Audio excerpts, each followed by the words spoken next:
Halo Mas Bro, jumpa lagi di channel Buaya Ceking Sing Penting Mancing.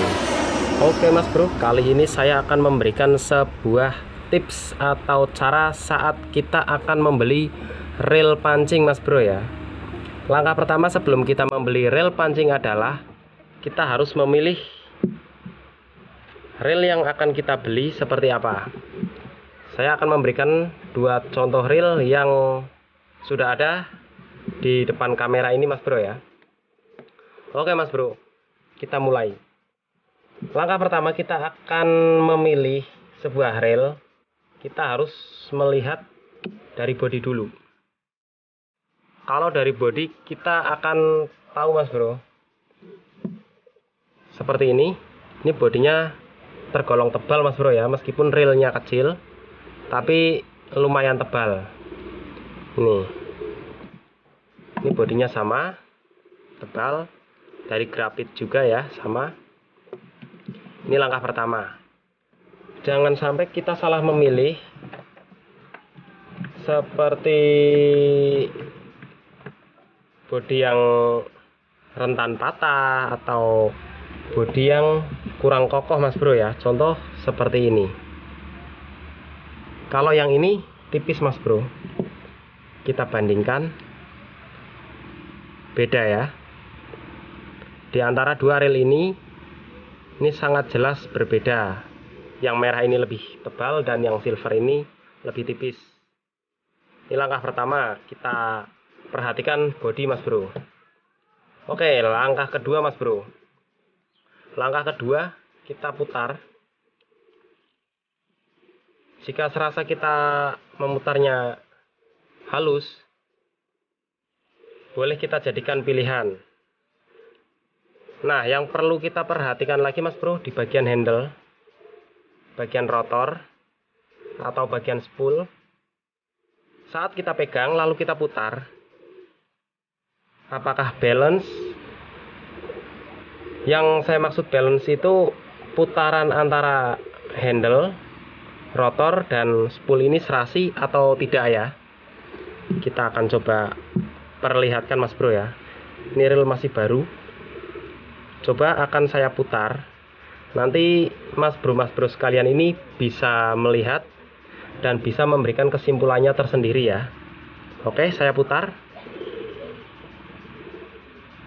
Nah, seperti yang Mas Bro lihat ini, kalau rotornya sama spool terasa serasi, namun di sini kurang serasi Mas Bro. Bisa dilihat ya, saat putaran cepat. Nah, di sini kurang rata Mas Bro. Tuh. Nah, saya akan coba yang satu. Yang ini lebih rata dibanding yang ini. Jadi, kalau kita mau memilih reel dengan harga murah dan kualitas yang lumayan bagus, kita pilih yang putaran seperti ini Mas Bro. Karena putaran dia lebih serasi sama rotor dan spoolnya, jadi halus saat kita putar. Oke Mas Bro, kita lanjut ke langkah yang berikutnya Mas Bro ya. Kita lanjut ke langkah berikutnya. Kita dengarkan suara klikernya Mas Bro. Suara kliker nyaring.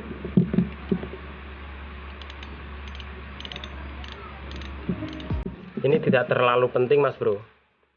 Hanya saja kalau klikernya nyaring, dia akan menambah sensasi yang lebih saat kita menarik ikan dengan beban yang cukup berat atau lumayan berat ya.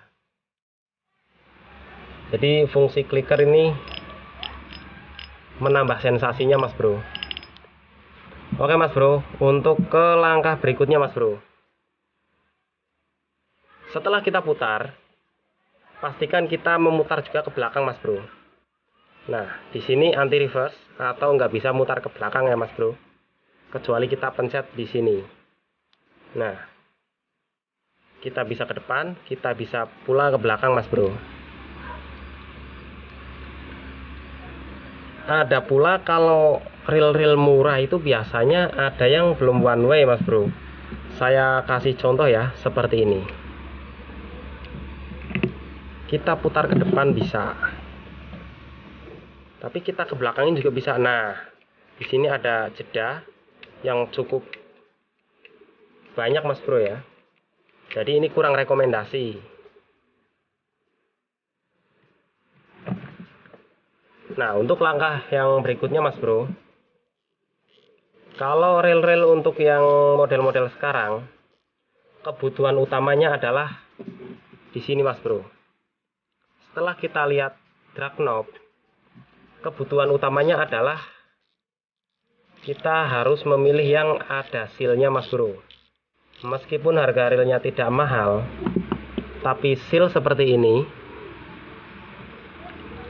lebih dibutuhkan Mas Bro ya, karena untuk menahan masuknya air.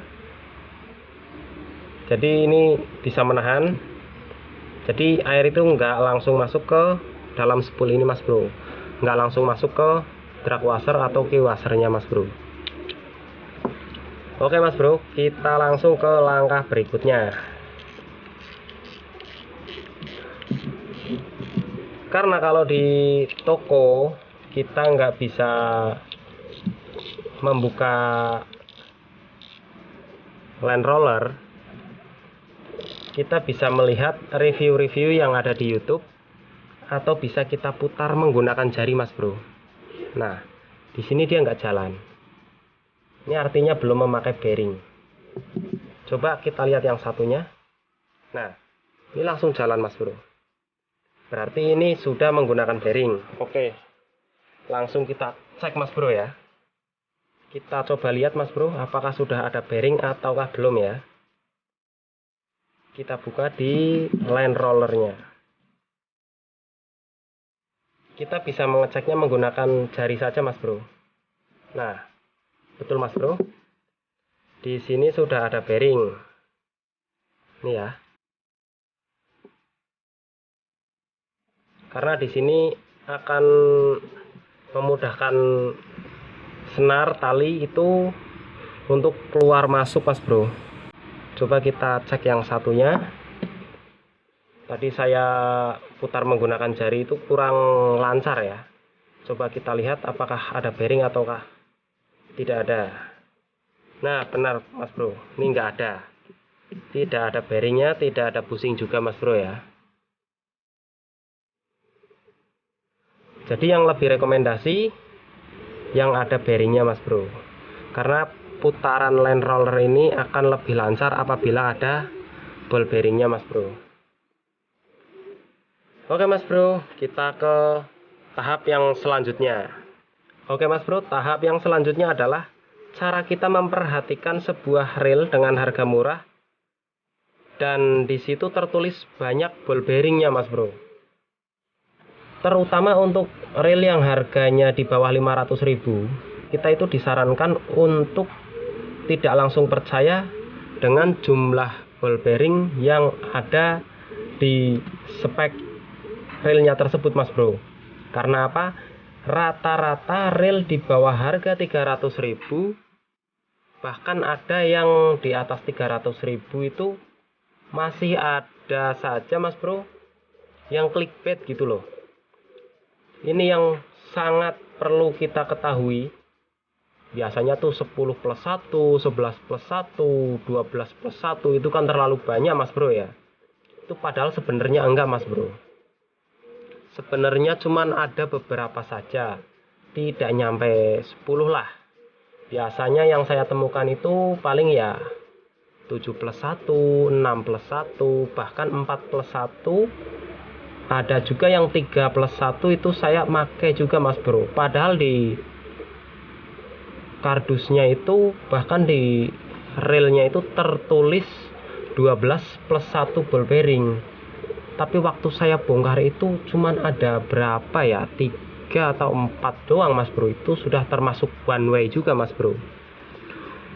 Oke Mas Bro, saya rasa cukup itu saja tips dari saya. Semoga bermanfaat untuk Mas Bro sekalian yang mau membeli reel dengan harga murah dan yang perlu kita perhatikan nomor satu itu adalah di bagian handle dan jumlah ball bearingnya mas bro ya. Kalau di handle sini tuh biasanya ya seperti ini mas bro, yang sini tuh ada yang rata dan ada pula yang seperti ini mas bro. Jadi ini tuh di sininya tuh rada goyang. Oke mas bro, terima kasih untuk yang sudah menonton. Jangan lupa like, komen, dan subscribe-nya mas bro. Salam buaya ceking, sing penting mancing.